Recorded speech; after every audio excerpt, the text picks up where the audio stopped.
E aí, galera do Segundão D, Segundão Top da Erem Joaquina Lira 2021, tudo bem com vocês? Quem está falando aqui é Yuri Melo, professor de Física de vocês. E nesse momento, iniciaremos os nossos estudos sobre a dilatação térmica dos sólidos. Professor, mas o que é dilatação? Dilatação, minha gente, dilatação é um aumento, um crescimento, uma variação no comprimento de determinado objeto. Então, como nós estamos falando de dilatação térmica, ela está relacionada a uma variação da temperatura. Ou seja, a temperatura aumentou em determinado ambiente e aí aquele objeto, aquele material, ele sofre uma dilatação, ele aumenta o seu tamanho. Vamos ver aqui nesse pequeno exemplo. Suponha que essas bolinhas rosas são átomos de uma determinada matéria, de um determinado material. Esses átomos, eles estão ligados aqui por essas ligações douradas, que são as ligações iônicas aí, as ligações atômicas, tá? Então eles estão ligados entre si. Nós vimos que a uma temperatura determinada, esses átomos vão estar lá de maneira meio que estática, certo? Porém, quando a gente começa a fornecer calor para essa matéria, quando a gente vai fornecendo calor, a temperatura vai aumentando. E nós sabemos que a temperatura é o grau de agitação das moléculas, não é isso? O grau de agitação desses átomos. Então, se a temperatura sobe, então a movimentação desses átomos também vão subir. Então eles vão começar a se mexer mais, vão começar a se distanciar mais um dos outros, vão começar a se afastar. E com isso vai aumentar o espaço entre um e outro. Se vai aumentar o espaço entre uma molécula e outra, isso quer dizer que vai haver uma variação no comprimento, na superfície ou no volume daquela matéria, tá? Então, se houve uma alteração na temperatura, nós dizemos também que haverá uma dilatação térmica naquele sólido. As dilatações térmicas, elas podem ser três. Elas podem ser linear, ela pode ser do tipo superficial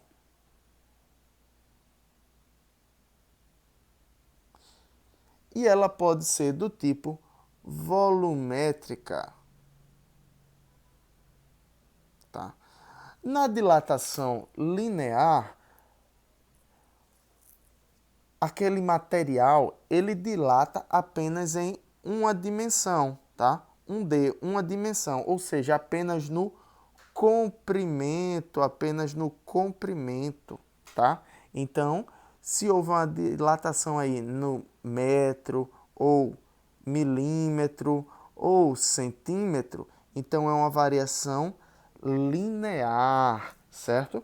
Então, ocorre apenas em uma dimensão a dilatação linear, tá ok?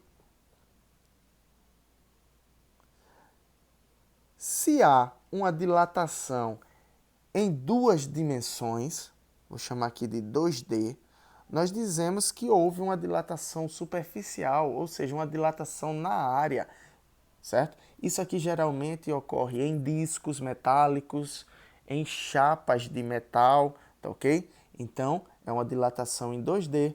Então, nós teremos aqui uma dilatação não no comprimento, mas sim agora na área, uma dilatação da área. A área vai aumentar. E essa área vai ser medida através do metro quadrado, centímetro quadrado, milímetro quadrado e assim sucessivamente, beleza? Nós temos também um terceiro tipo de dilatação, que é a dilatação volumétrica. Como o nome já diz, é uma dilatação que ocorre no volume de determinado objeto ou de determinada amostra de matéria. E é uma dilatação que ocorre em três dimensões, tá?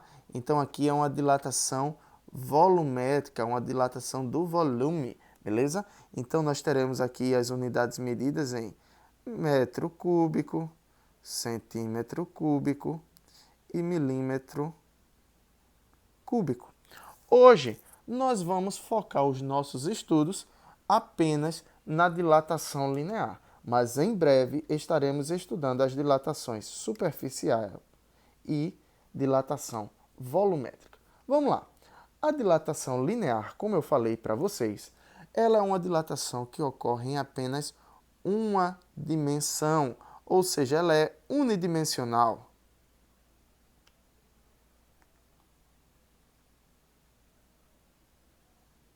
Então vamos lá. Nós temos aqui uma determinada barra metálica, certo? Essa barra metálica, ela tem um comprimento inicial aqui, ó, que eu vou chamar de L0 ou LO. É o comprimento inicial da sua barra metálica. Essa barra começou a receber calor. Ao receber calor, ela vai sofrer uma dilatação. Ela vai sofrer um aumento no seu comprimento inicial. Essa dilatação ou essa variação vai ser chamada de variação do comprimento. ΔL é a variação do comprimento. Então, no final do aquecimento, ao final do aquecimento, essa barra vai passar a ter um novo comprimento. Ela vai passar a ter um comprimento final, que vai ser maior do que o comprimento inicial. Então, vamos lá. Nós dizemos que ΔL, ou seja, a variação do comprimento, vai ser igual ao comprimento final menos o comprimento inicial, tá? Então, ΔL é igual a L menos LO, certo? E aí, onde eu quero chegar com isso? Eu quero chegar na seguinte fórmula. Para calcularmos uma dilatação, nós vamos depender de três variáveis. Que variáveis são essas? Primeiro, o comprimento inicial. Nós vamos depender aqui, ó, desse carinha do comprimento inicial. Porque quanto maior o tamanho inicial, quanto maior o comprimento inicial, mais moléculas nós vamos ter naquela barra. Então, se nós temos mais moléculas, isso quer dizer que ela pode dilatar mais. Então, quanto maior o comprimento inicial, maior vai ser a dilatação. Outra coisa que vai interferir aí vai ser o coeficiente de dilatação linear do objeto, pois cada objeto ele tem um coeficiente de dilatação diferente. E o terceiro ponto que vai interferir na variação desse comprimento, nessa dilatação, vai ser a variação da temperatura. Então, quanto maior for a variação, mais esse objeto vai dilatar. Então, quanto maior a variação, maior vai ser a dilatação, beleza? Então, sabendo disso, nós usaremos a seguinte fórmula. A variação do comprimento vai ser igual ao comprimento inicial vezes o coeficiente de dilatação linear, que é representado pela letra grega alfa, vezes a variação da temperatura. Então, relacionando isso, nós encontraremos a variação do comprimento. Beleza? Algumas informações importantes para vocês. Como eu disse antes, as unidades de medida do comprimento, elas serão em milímetro, centímetro ou metro, tá?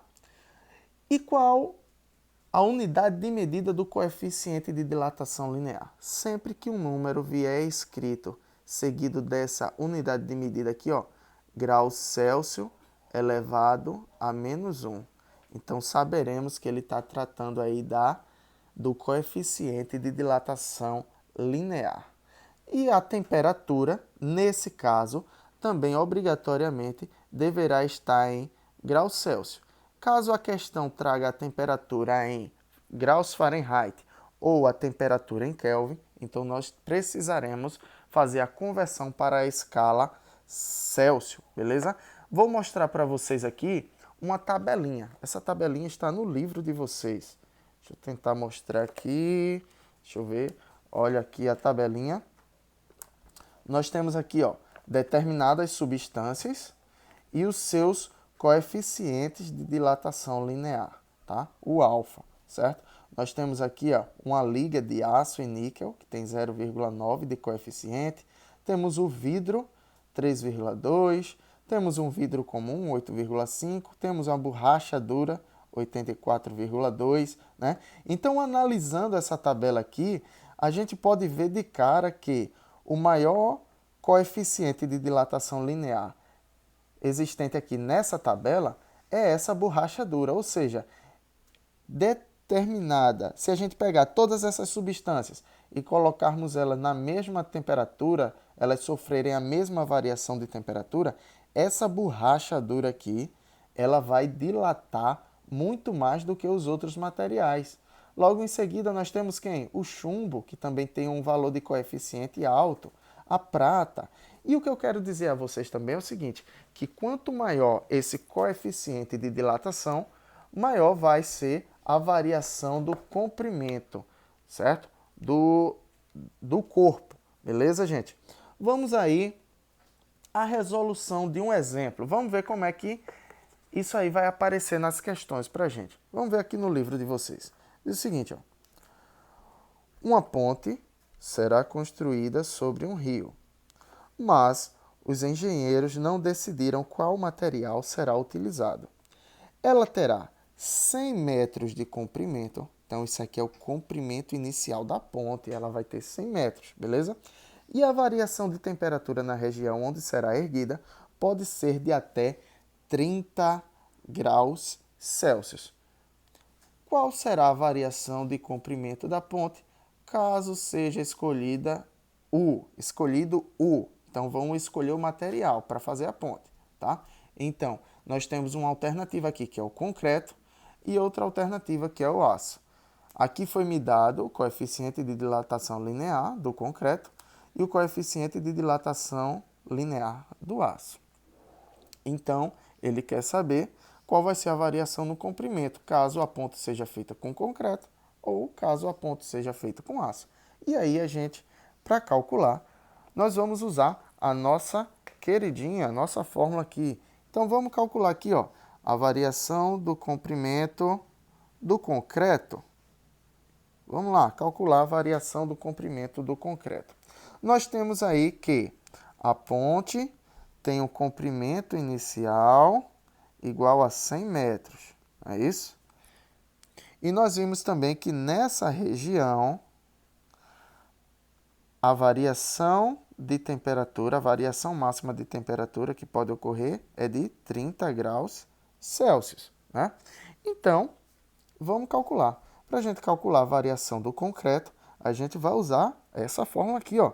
A variação do comprimento é igual ao comprimento inicial vezes boca de alicate, ou o alfa, vezes a variação da temperatura. Então, a variação do comprimento vai depender aí do comprimento inicial, que foi 100, vou substituir o 100, vezes o coeficiente de dilatação dado aqui para o concreto, que foi, ó, cadê? Aqui, ó, 1,2 vezes 10 elevado a menos 5, tá? 1,2 vezes 10 elevado a menos 5, vezes a variação da temperatura, que é 30, certo? Como é que eu resolvo aqui, ó? Vocês viram que a gente estudou aí, né, operações com notação científica. Então, como é que a gente resolve isso aqui? Muito simples, gente. É só a gente multiplicar aqui, ó. Então, ó, ΔL vai ser igual 100 vezes 1,2, 120. 120 vezes 30, 120 vezes 30 vai me dar 3.600, não é isso? 3.600. Então, vou dizer que ΔL é igual a 3.600 vezes 10 elevado a negativo 5. Ou, a variação do comprimento pode ser ΔL é igual a 3,6 vezes 10 elevado a negativo 2. É a mesma coisa, né? Olha o que eu fiz. Eu eliminei 3 casas aqui, somando mais 3 aqui ao expoente, né? Posso fazer isso também. Isso aí vai depender das alternativas que tivermos nas questões, beleza? Calculamos aqui a variação possível para essa ponte se ela for feita de concreto. Vamos calcular aí essa variação caso ela seja feita de aço, se for escolhido o material do aço, tá?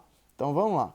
Mesma fórmula, ΔL é igual a LO vezes alfa vezes a variação da temperatura, beleza?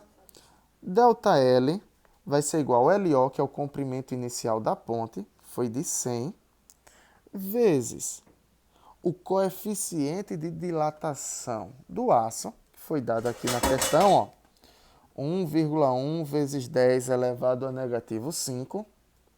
Vamos colocar aqui 1,1 vezes 10 elevado a negativo 5, vezes a variação da temperatura naquela região, que é de, no máximo, 30 graus, tá? Então, vamos multiplicar tudo isso, né? Vamos multiplicar 100 vezes 1,1 vezes 30, tá? Então, nós teremos que a variação de comprimento, caso seja escolhido o material do aço para fazer a ponte, vai ser 100 vezes 1,1, vai me dar 110. 110 vezes 30 vai me dar 3.300. 3.300 vezes 10 elevado a negativo 5. Ou ΔL vai ser igual a 3,3 vezes 10 elevado a negativo 5 metros, tá? Então, a variação do comprimento, notem que a variação do comprimento, se eles escolherem o aço, ela vai ser menor, né? Ela vai ser bem, ou melhor, aqui é o quadrado, tá? Negativo 2, desculpem aí, tá? Andei 3 casas, somei mais 2 aqui ao expoente. Então, a variação do comprimento aqui vai ser menor caso eles escolham fazer a ponte de aço. Beleza, gente? Tchauzinho e até a próxima com a resolução da nossa atividade de dilatação linear. Tchau!